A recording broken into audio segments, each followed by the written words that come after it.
Hey YouTube, it's Melissa Hurt of Integrative Studio here with another video to help you become clear, productive, and influential. And once again, I am devoting my content on this video for landing the job. Now, the content I share today can also work towards a college interview. So in both situations, you're really there to sell yourself and to get to see if you are the right fit for that company or for that college. And it can feel nerve-wracking. And when we get nervous, we tend to not breathe, and the way we communicate about ourselves can go out the window. And I do not want that for you. I'm going to give you some information that you can prepare in advance about yourself so that you won't feel stumped on questions. But I'm also going to help you with how you perform or communicate those tips about yourself, because really everything is a performance in some way if you really think about it. The first thing that we want to assume by now, if you're watching this video, is that you have done your research on this company or on this college. You know what their mission is. You know what the job is that they're bringing you in to talk with you about. You know, if you're talking to a college, you know why you want to go to that college. So you have some input already into what they have to bring to your life. But now they're bringing you into the interview to learn what can you bring to theirs. You are there to exchange information. You are there to exchange information about your education and about your experience. And they don't want to hear just, yes, I got my Bachelor of Arts degree from blah, blah, blah. And yes, I got my master's degree from blah, blah, blah. They know that. They got that information from your resume. But what you need to share is, yes, I got my Bachelor of Arts degree from George Mason University, which was fantastic because it's 10 minutes from Washington, D.C. And so many of my adjunct professors were working professionals in the field in D.C., and I did some amazing networking because I had built relationships with those professors even after the class was over. Now you see how that's a very different exchange of information about the core of my education for my bachelor's.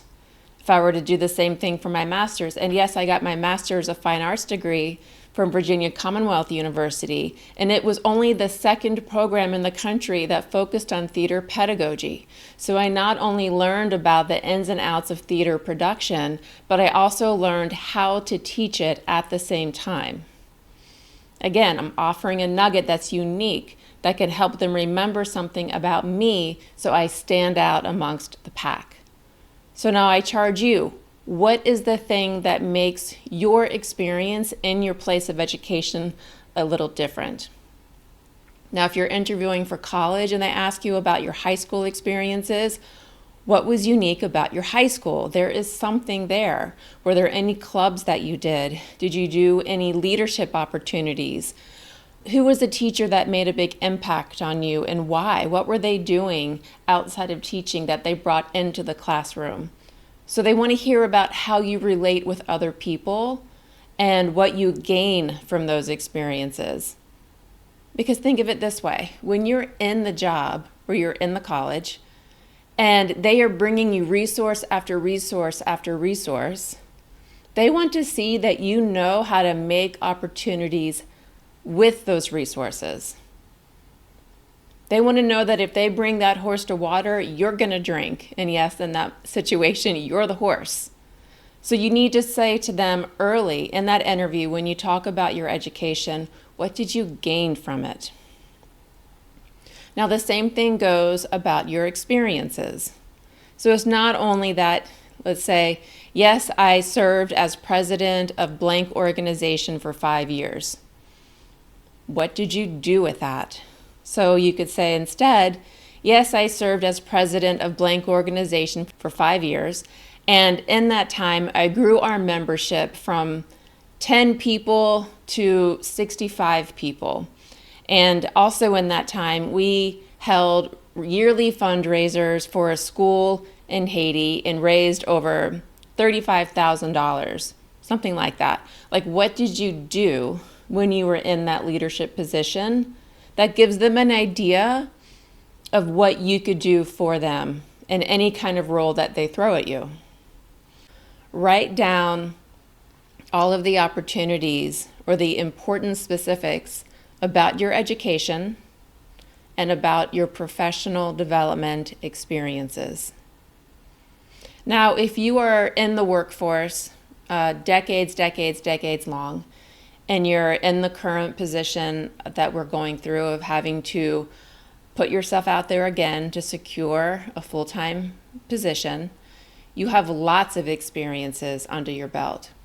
You want to pick about 5 that really define who you are today, and 5 that you think are most relevant to the organization with whom you're interviewing.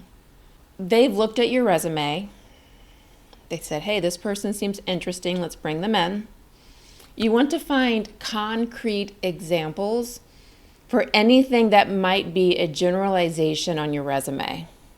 Now, again, I've kind of already spoken about this, but you want to give them insights into how you build relationships, how you make lots of lemonade out of just a few lemons, and how you're able to grow a body of work from what might seem like very little. Now, again, you only need to find maybe 5 examples of this, total, 3 to 5. Because even though you're at the interview to sell yourself, on the flip side of that, you want to be succinct in how you talk about yourself. So this is why we're doing a lot of practice before you go into the interview itself. Hopefully you're getting a strong sense of what values you bring to the table. You're getting a strong sense of a myriad of skill sets that are unique to you, that are really non-negotiables, where if you were not able to do those things on the job, that job is not the right fit for you. So as you go through this level of work, be very discerning on how you work with that organization, how you fit with their values as well.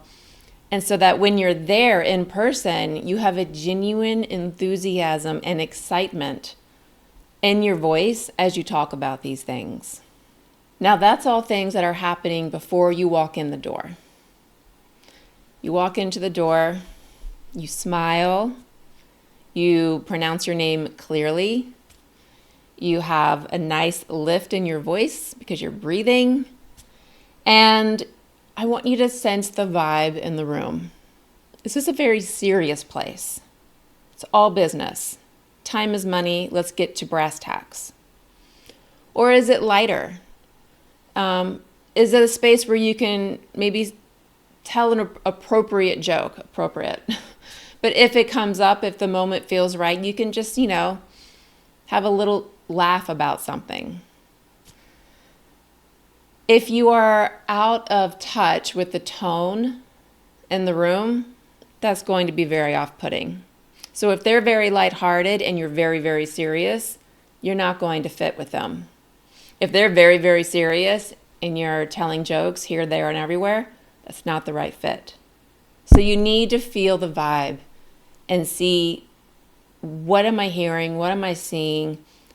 What behaviors are they exhibiting? Because they're all performing too in that corporate space. And you need to step up and blend. I want you to offer a compliment about the space as soon as you walk in. When they say, hi, so-and-so, come on back. We're happy to have you here. Say, hi, thank you. Wow, the artwork in this space is really beautiful. I really enjoyed looking at it. Something. They need to know that you're perceptive and that you're kind. Because who wants to work with somebody who is not perceptive and who is unkind? Nobody wants that. So right out the gate, you're showing them that you're a kind, pleasant, perceptive person. You're going to sit in the room. You're going to let the interviewer lead the dance. Okay? Let them say, hey, I really enjoyed reading about X, Y, and Z on your resume.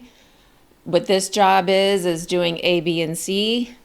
My first question for you is, I wonder how you might apply these skills into A, B, and C. Now, you're going to have a prepared answer for that question. And how are you going to do that? because you're going to have a sequential list of talking points already ready in your brain. And you have that list of talking points ready because you have already gone through your resume and found concrete examples for any generalizations. And you've already looked at your places of education and your professional development experiences, and you have information about that. You have stories, you have talking points, you have proof of what you have created. So when they ask you anything, you're just pulling from that same data bank. You might change little things here or there as appropriate, but you should never feel like you're stuck on the spot with a question that came out of nowhere, because you know yourself very well by the time you've come into the room. You're going to give 1 to 2 minute answers, 2 minutes tops, and you're going to keep circulating around 3 to 5 key points about the skills that you bring to the table that are directly appropriate to the job or to the college if you're doing a college interview. They are there to learn about you as it pertains to the bullet list of their job description. They can find out all the other things about you on the lunch breaks that you take together. But time is money. Respect their time. If they scheduled a 30-minute interview, know that your answers really can't be more than 2 minutes, because after they ask you the questions and you answer them, I want you to ask them the questions on what's important for you. You're not asking about the pay. You're not asking about benefits. That comes after they've offered you the job. But you might ask them, how does this company define work-life balance? Or do you give flex time or hybrid work opportunities? Or is it solely on-site? Whatever questions are important to you, ask them. Now, you've done all of that work. You have that bank of information about yourself in your brain. You're selling it to them. And the best way to sell it to them is to smile, breathe, keep that little smile in your eyes. And I'm going to link a video at the end of this one to review the main performance points for interviewing. But I also want you to speak with either a rising inflection or a falling inflection, where appropriate. Now, what does that mean? A rising inflection usually shows excitement, or this is a question, and so it's going up. A falling inflection usually means it's a declaration. I can use Microsoft Office Suite and have all of the different softwares relate with one another. So it goes down. That's important because people respond to musicality in the voice. And when you're smiling and when you're breathing, they are mirroring the energy that you bring to the space. So if you talk and your voice tends to trail off and it goes away, that completely shows a lack of confidence, and they might even think you're being dishonest in what you share with them. So keep your vocal tone moving forward, and end your statements with a rising inflection or a falling inflection. So if you're declarative, or if you're asking a question, or if you're really excited, it was great. I went to George Mason University and I worked with so many working professionals that my network was huge when I graduated. It went up. And so that's keeping them engaged as well. All right, I threw a lot in this video. Take your time, watch it a few times, but know that you are selling yourself and you are the expert about yourself. Stay calm, stay relaxed, have fun, and know that there is nothing wrong with being proud of what you bring to the table. You got this.